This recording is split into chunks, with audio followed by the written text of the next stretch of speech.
Welcome to VoteProPot-Cast, the award-winning cannabis news podcast brought to you by VoteProPot.com. Here are your hosts, Phil Adams, Jay Britton, and Andrew McCreadies.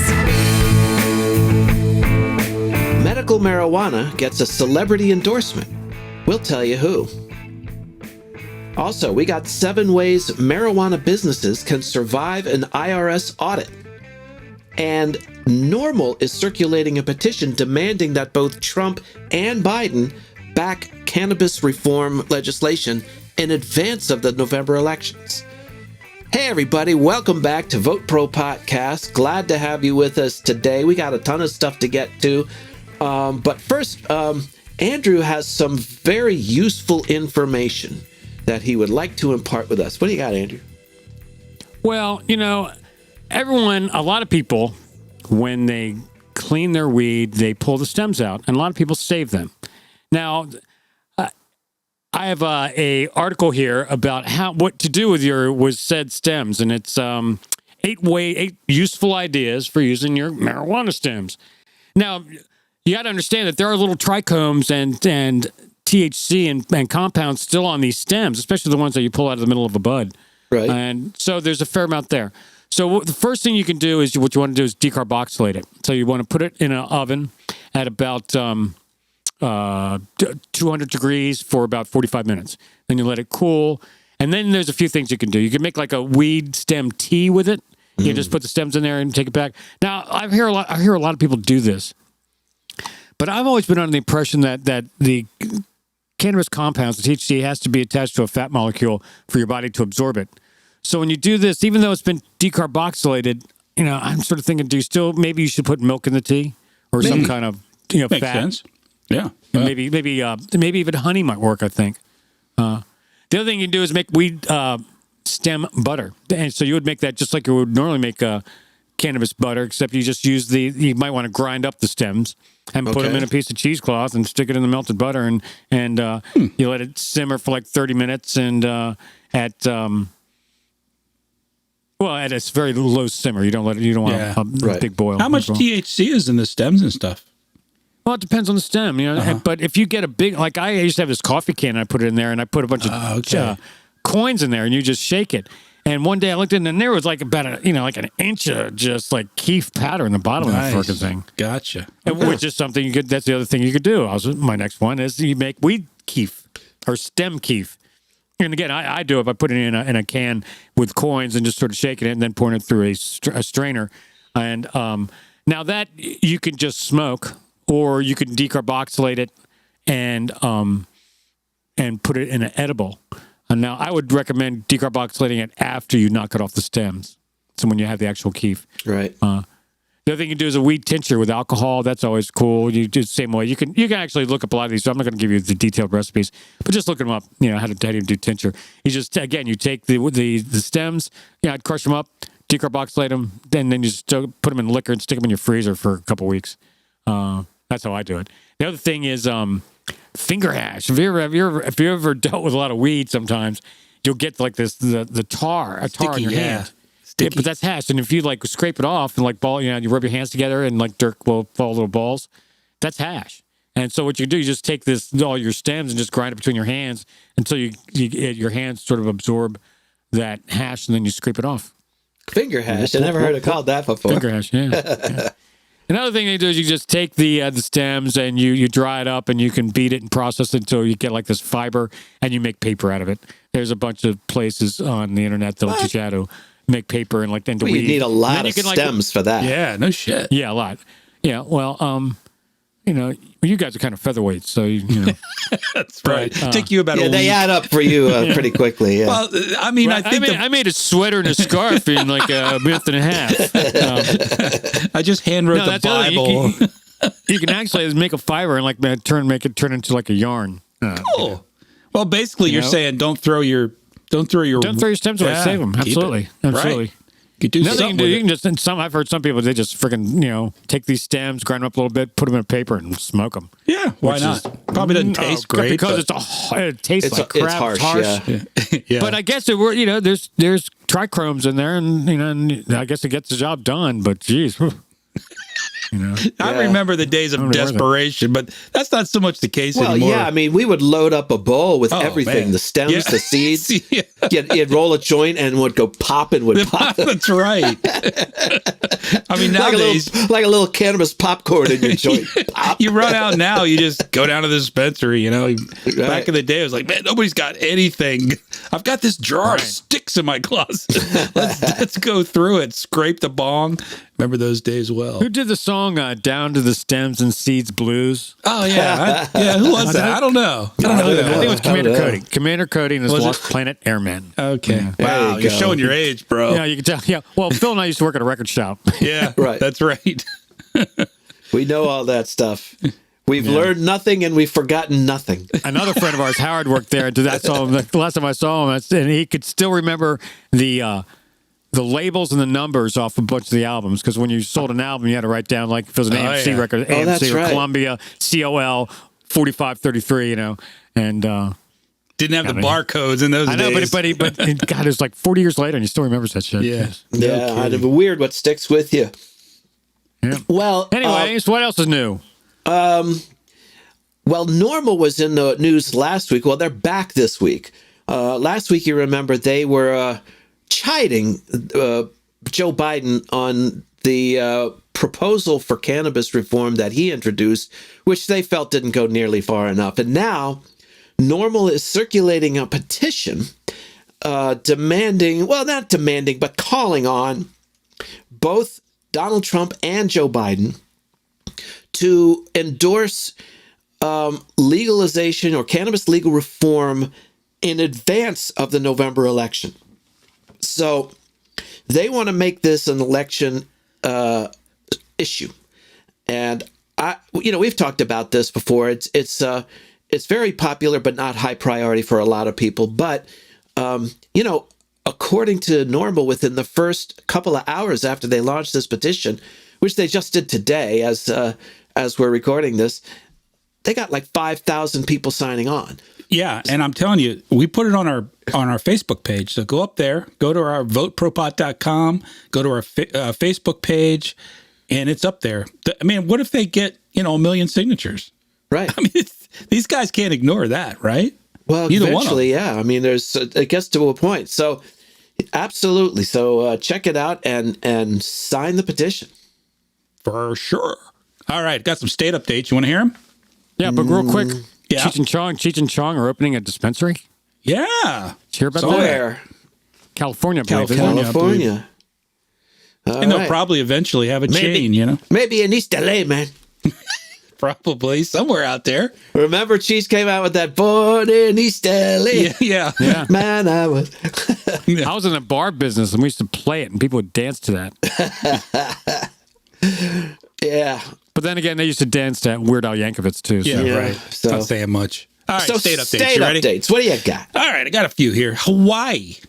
So the state of Hawaii has legalized edibles, which is exciting. Hawaii lawmakers passed a bill allowing the sale of medical cannabis edibles, a move that could significantly boost the roughly $16 million to $20 million a year market in Hawaii. The legislation has been sent to the desk of Governor David Ige. Is that how you pronounce it? I-G-E? Ige? I guess. I don't know. Who has been resistant to some of the cannabis policy reforms that have been set forth in recent times. So we'll see what happens. But the bill enjoyed very strong support amongst the legislature. The Hawaii legislation would take effect on January 1st, 2021. But the state health department would need to develop rules before edibles the sales could begin. So, you know how that goes. Who knows how long that could take? Yeah, well, we're in Maryland. We're still waiting in Maryland. Exactly. I mean, it used to be, right. At first Hawaii currently has 30,000 registered medical cannabis patients, and the program is very heavily regulated with only 8 vertically integrated licensees. So I don't think that's so bad, 8. I mean, Virginia, we have 5, and we're a hell of a lot bigger than Hawaii. So it doesn't sound terrible to me. The next state, how they do that. I wonder if it's like so many per island, or I didn't look into that. I'm not sure. Illinois, $52 million in the first 6 months of legalization. That's of adult use. So those numbers exceed predictions. And this is during pandemic. So since recreational cannabis became legal, dispensaries statewide have sold $239 million worth of product. The state collects both general sales tax and taxes specifically for cannabis. In its first disclosure, the cannabis taxes of since the state reported the first month take of $10 million on revenues of 39.2, sales hit 47.6 million in June. So looking good out there in Illinois. So 52 million represents gross sales. That's no. Or is that the state's revenue from it? No, you're right. It's the sales. 52. No, I'm sorry. 52 million is the tax revenue. Revenue. The sales was almost 240 million. Yeah. So if you do the math, you think they might be able to think of what to do with that money? I bet some people there have some ideas. Yeah, I'm guessing. Next is a state we don't hear a lot about, Idaho. Idaho. I'm the hoe. Tommy Simmons, this is a story by Tommy Simmons of the Idaho Press. An Idaho group working on a November initiative for the ballot to legalize medical cannabis has threatened to sue the state after later this week if officials don't give the group more time to obtain the necessary signatures. Earlier this month, through its legal counsel, it's Givens, Pursley, and Boise, the Idaho Citizens Coalition, the name of the group, sent a letter to the Idaho Secretary of State threatening to sue. And this gets interesting because here's why they're suing. The coalition pointed to a recent ruling by U.S. District Court Judge B. Lynn Windmill, and what the coalition says is a similar case, that the group called Reclaim Idaho. That organization is pushing for an Invest in Idaho ballot initiative that would generate $170 million for public schools and some other stuff. Coronavirus cancellations and the government stay-at-home order also hindered the Reclaim Idaho's signature gathering, and the state would not allow it more time to gather signatures electronically. In June, Windmill, the judge, ruled the state had to give them more time. Okay. And a panel of judges in the Ninth Circuit last week denied the state's appeal. So the organization that's trying to get more time to get signatures for the cannabis legalization has a pretty good case. They were upheld by the appellate court. Yeah. Okay. They have a good case because this other group trying to do the same thing, gather signatures for a completely different thing, got the judge to agree that they should be given more time. So looks good in Idaho. We'll see. Right. We'll keep an eye on that. Florida. This is from Jim Saunders in the Miami Herald. In a highly unusual move, the Florida Supreme Court on Tuesday ordered a second round of arguments in a battle about whether the state has properly carried out the 2016 constitutional amendment that broadly legalized medical cannabis. So this is kind of interesting, too. Justices heard arguments in May in a lawsuit filed by FloriGrown, which is a Tampa-based firm that has challenged the constitutionality of the 2017 law that was designated to carry out the constitutional amendment. This is the amendment for legalization. That's how they got it through in Florida. The case centers on part of the law related to the licensing of companies to operate in a medical cannabis industry. But the Supreme Court on Tuesday issued an order scheduling another round of arguments on October 7th. This is a highly unusual incident. Rarely occurs. Now, is this the Florida Supreme Court of Florida? Correct. Okay. Whether the 2017 law is known as what they call a special law. And what that means, justices signaled after the first hearing that they were interested in the special law issue, asking FloriGrown and Florida Department of Health to file additional briefs on the issue. But the court rarely brings back parties for a second round of arguments.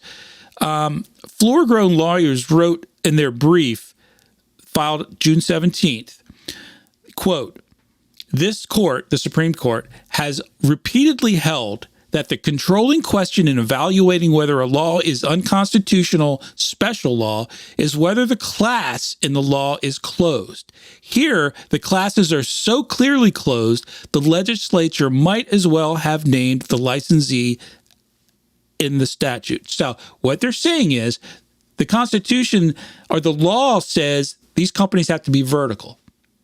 Okay, so this is an important case. So the law says it has to be vertical. They're claiming this company who's filing this is saying it's unconstitutional. You can't set aside a class, meaning only companies who are vertical are allowed to do business in Florida, cannabis business. So they're going all the way to the Supreme Court, and the Supreme Court heard this case, and just a mention of this special law, which is this issue we're discussing, and they called them back and said, wait, let's talk more about this special law. You have a point here, basically is what they're saying. So here, you're saying in your rules, only vertical companies with shit tons of money can come in here and do business as a cannabis business. That's not fair. That may not be constitutional. Why can't the woman or man down the street who just wants to grow, why can't they get a license? Or the person who just wants to process, or the person or company that just wants to have a dispensary. So it's interesting to see how this turns out because it could have an impact on other states. We're very familiar with that. A lot of states are doing it. Virginia's done it. Hawaii, all these states are doing the vertical thing, and they're saying that may be unconstitutional, at least in Florida. Now, how that applies to other states, we'll have to see. But that's pretty interesting, isn't it? Yeah. And for the Supreme Court itself in the state to reach out to the parties and say, come back, let's talk about this. Come back and let's talk. This might not be right. So that's the closeout of my state update. But I think that's kind of an interesting case. Didn't hear a lot in the news about it, but it could lead to, a lot of uproar in some other states. Because how many states require the vertical? Quite a few. Yeah. Mm-hmm. Yeah. And it right. doesn't seem fair at all I mean, and these special laws, there's a word for it, and I don't know the legal term for where you create a law for a specific person or a specific group of people. Exactly. That's but what it's this is about. unconstitutional. Is equal justice under the law is the standard. Well, and what it does is it is only, the bottom line is it is only allowing very wealthy, well-financed, huge companies or large companies to come into Florida or other states, and that they're the only ones who get to play the game, and that's bullshit. Yeah, and this goes back to what I've often called, and a lot of people call crony capitalism. Exactly what it is. It's the government making rules so stringent that only the biggest and most powerful and richest players can play, and the little guy gets squashed, and that's got to end. It's more and more difficult to get ahead. Yep. For the small guys. Sorry, didn't mean to interrupt. No, you're right. You're exactly right, Andrew. What else you got, guys? Well, speaking of Florida, as it turns out, now we all know that medical is legal now and has been decriminalized in the great Commonwealth. But now they're saying medical cannabis sales are set to commence in 2 months. Bum, bum, bum, ba-da-dum-dum. So back in early 2016, Virginia legalized the CBD and THCA for treatment for epilepsy and other different forms of severe maladies. Right. But since then, I think they've added a bunch of stuff, and this is a perfect example of how medical marijuana laws evolve. They started off by being super strict, just a few things, and by the time it really sort of started rolling, more and more elements are available. And now in 2 months, I have a feeling there's I think in Virginia, can a doctor just recommend it for whatever reason he wants now, or is there a list of ailments that or is there a list of ailments? Didn't they, Jay? Do you know? I have my card in Virginia. I should know that, and I don't. Yes, I don't remember. Because you're the expert here. I'm surprised to hear you say that we're looking at 2 months because. Again, it's vertical in Virginia. There's only 5 companies, and we talked about MedMen a couple weeks ago getting booted out because they didn't done shit. That's right. And my understanding is none of them are ready. So I'd be curious to know because the way it's set up in Virginia, again, to cover it again real quickly, each of these 5 companies gets a region. So when you're saying it'll be ready in 2 months, I'm wondering which region that is. Hopefully it's mine. because it could be like far southern Virginia and 10-hour drive from me. That's not going to do me any good. Well, I would think that the Northern Virginia, D.C. suburbs is probably going to ramp up quicker than other places. That's just a guess. I don't know why I think that. It just seems reasonable. I hope you're right. For selfish reasons, I hope you're right. So apparently in Virginia, you can get vape pens, patches, and edibles. Right. I guess that would mean also oil, like RSO. Basically, the way I understand it, Andrew, is that in Virginia, it's being run by the pharmaceutical board or whatever they call it, right? So it's anything that would be dispensed through a pharmacy. In other words, no flour, anything that but yeah, any kind of liquid, what we would call gummies, those kind of things that are what I understand they're going to have. 10 milligram maximum per dose. Yeah. But there has been rumblings, little rumors, that they said Virginia probably will be seeing flower sales within the next 1 or 2 years. Yeah, let's hope. That'd be great. I think there are a lot of these very restrictive state laws that people just want to, the government just wants to dole out rights, piecemeal. And they want to be very careful about how they introduce cannabis into the code. And I understand that. But then a few years down the line, people are looking at these laws and going, well, this is dumb, Well, we've seen it in so many states. Right? Why does this state only sell edibles and this state you can't get edibles? I mean, this is dumb. Yeah, it certainly is. Well, that's good news, Andrew. I mean, for me, you guys don't care, but no, that's great. No, we care. Is there reciprocity in Virginia? I don't think so. I'm not positive, but I don't. Yeah, I doubt it. I would guess no. Yeah, me too. Doesn't hurt to ask. Yeah. Well, medical marijuana, along with the 70-some percent of the people who say that they are in favor of it, got another endorsement, a celebrity endorsement this time. Who do we have, Jay? Well, we've got Dr. Oz. The great Dr. Oz. I saw this and I thought it had something to do with like Dorothy and Toto. I wasn't sure who Dr. Oz was. I guess I'm out of that loop, but I looked it up. He's on the news morning shows. And talking started from Oprah's show, didn't he? Yeah, that's what I read. One of Oprah's prodigies. I know, I sound like an ignoramus. Well, this is from Mary Jane, and this is by Chris Moore. In a recent Instagram interview with Fat Man Scoop, another one I'm out of the loop. I'm not sure who Fat Man Scoop is. I'm out of that loop, too. I've never been in that loop. Dr. Oz claimed that officials from the U.S. Food and Drug Administration, the FDA, and the DEA separately told him that both agencies are totally down for cannabis reform. However, each of these agencies has blamed the other for blocking their own efforts to put an end to the prohibition. So these comments came to light when Scoop asked Dr. Oz his professional opinion on cannabis.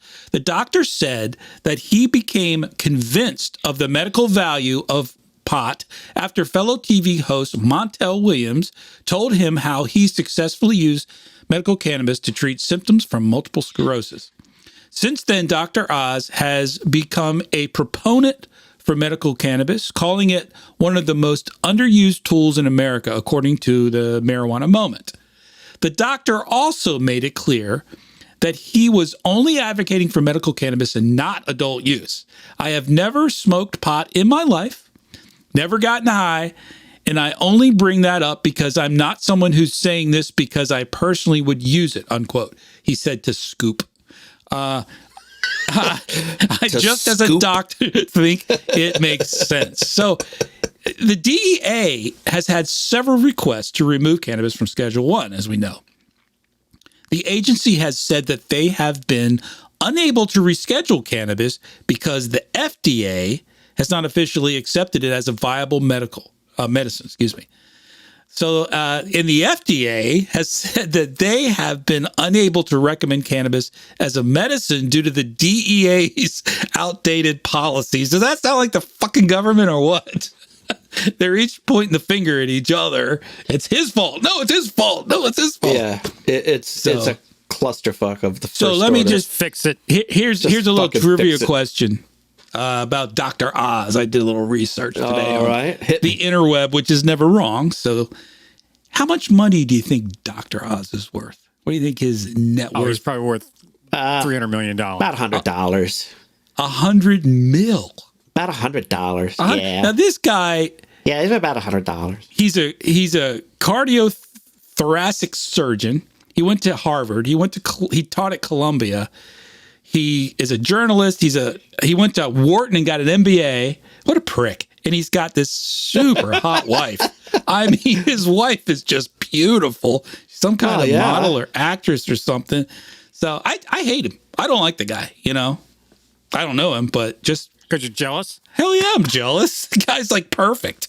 And he's good looking. Damn it. Sounds like you got a crush on him. No, a little bit. Yeah, a little bit of a man crush. So there's our celebrity endorsement of the week.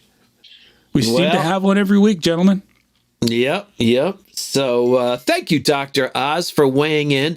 Now, Well, why actually, don't I got a text message from Dr. Oz today. Did you? Apparently, yes. Apparently, he's selling the world's strongest boner pill. Whoa. No way. How did he hear you needed it? Dr. Well, I don't Oz know is how he got my number. boner pills? Yeah, it's like I haven't had a girlfriend recently, and I'm really, not really. in Words market, on the bud. street, Andrew. You need a little help, bro. Yeah. Really? Hey, could you send me that link? Well, she told me she never tell anybody. She said it happens all the time. No wonder he's worth $100 million. Yeah, Jeez. selling the boner pills. Got a cure for everything. All right, let's move on. Well, actually, there's the whole marijuana cannabis business is being very heavily looked at by the government. We've talked about what the Justice Department has done with certain cannabis mergers, given them extra scrutiny. Some say unwarranted scrutiny. The IRS is another one. And this is a story by Naomi Granger from Marijuana Business Daily. And they are, and according to Naomi, the cannabis companies, she said, should expect an uptick in IRS audits. A recent report by the Inspector General for Tax Administration has put a target on marijuana. And, I don't know if they've given their reasons why, but marijuana companies are, first of all, they have to deal in cash. And so that's something that is usually ripe for corruption and that sort of thing. So the IRS has taken a strong look at that. But companies that haven't paid their full federal tax bills or don't maintain clean books could be in for a shock as the IRS starts to look closer at this. But here's some tips. Naomi offers 7 tips to get for marijuana businesses to get your tax house in order. First, she says, don't bury your head in the sand. The books and records are always the responsibility of the business owner. CEOs cannot pretend, she says, that, or her point is that they can't pretend that it's not their problem. It is the owner who will be faced with litigation and liability, held responsible for any back taxes, and even jail time if the statements are considered fraudulent or criminal. That's true with any business. Yeah, any business. So keep your eyes on the ball and don't think that this doesn't matter, because it does.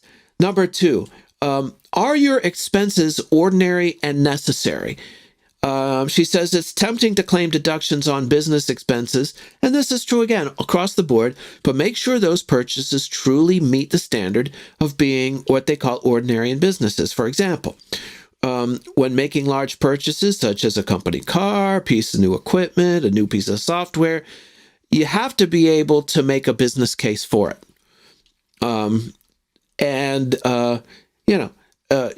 People will spend money on cars that, call it a business expense, and it's really their personal cars. Don't try that. Then there's the ordinary test. A delivery business wouldn't need to purchase a Maserati to perform these kinds of services, even if they had a legitimate car expense, they don't need to spend $100,000 on it. A more reasonable, reliable, fuel-efficient vehicle would pass muster a lot easier with the IRS. Third, she says, keep an eye on substance over form. The IRS looks at the substance of the transactions over the legal form. For instance, if you're advised to set up multiple legal entities to get around a Section 280E, which is probably better known to business folks than to us, including federally legal businesses such as a management company, a payroll firm, a leasing company, that sort of thing. And these entities exist solely to support your cannabis business. The IRS will consider this as one cannabis enterprise, as the whole thing, and the entire structure will be subject to the tax law, the 280E tax law. So if you have a dispensary and it sells cannabis, but then you have sort of like a side room that sells paraphernalia, and that's a different company altogether, the IRS still looks at it as one? Well, if that company, a separate company, got to keep separate books. That's all.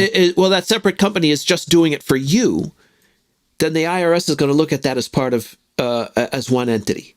So if the same person owns them both, right? Or if it's two different people, but it's like your dedicated limo driver or something like that. I guess my question, Phil and Andrew both, is: do you think that cannabis businesses are being scrutinized to a higher degree than a regular business? Because if that's the case, then that's just corrupt. Because we've seen administrations presently and in the past politicize these, whether it's the IRS or the Justice Department, but to politicize the IRS. In other words, if word's coming down from on top that, hey, we're going to audit more cannabis businesses and we're going to, discriminate against them and scrutinize them.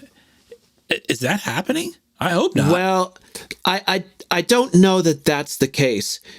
Maybe the claim here is that the IRS is taking a closer look at cannabis companies than it had in the past. Maybe not a closer look than other companies, but now or that the cannabis industry is kind of coming into its own, some of these questions that hadn't arisen before are now arising. So that's just a guess on my part. But when it comes to business expenses and being able to write that off, which is basically the whole 280E issue, itemized deduction thing, then what have they let slide in the past versus what are they scrutinizing now? So and I think the point of the author of the column is saying if what you may have gotten away with in the past, you may not get away with again. Nice. So keep your eyes on the ball. Number 4, keep receipts or it didn't happen. And of course, this is especially true in an industry that's a cash industry. Absolutely. You have to work up something with your accountant to set up an easy receipt and expense management system, something that you can keep to. And in the event of an audit, you're going to want to be able to substantiate, at minimum about 80% of your profit and loss line items. So not having that paper trail, that support, could open you up to more risk with the IRS. Number 5, document things to remember them. Not only do you need the support, but you also have to document the accounting treatment. What they mean by that is the cannabis industry is very highly regulated, and regulations are changing, and a properly trained accountant understands these changes. How to document the accounting treatment for these various purchases based on what is true, the facts and the circumstances at the time. So the IRS audits typically, come 3 to 4 years after the fact, but you're going to have to remember all of these things and why you did what you did based on what was going on at the time. So document as a paper trail to support your expenditures, but also document to remember what you did and why. Number 6, she says, time is of the essence. When working with the IRS, you'll need to be cognizant of and adhere to the deadline set during the audit. You'll need to respond, submit documentation, make whatever arguments or replies or contest these things within the deadlines, because missing these deadlines could result in your waiving your rights to appeal. So don't mess around with this. They are serious. And finally, number 7, don't go it alone. Make sure you have a good attorney and a tax accountant, CPA in place to help you through the process. Don't try to work through the audit, with your Uncle Ned or well, he used to be an accountant or a bookkeeper. Keep the IRS, provide them with all the information they request, and come to an agreement hopefully without taking it to litigation, because you're probably going to lose, and it can take a long time and be very expensive. So, do things properly up front, save time and save your money and save your business in the long run. That's good advice for the business folks out there. It is past tax time. That was yesterday. But yes, but it's always tax time in a way. It's always tax time in business. People got to report quarterly and that sort of thing. So, that's very useful advice, I think.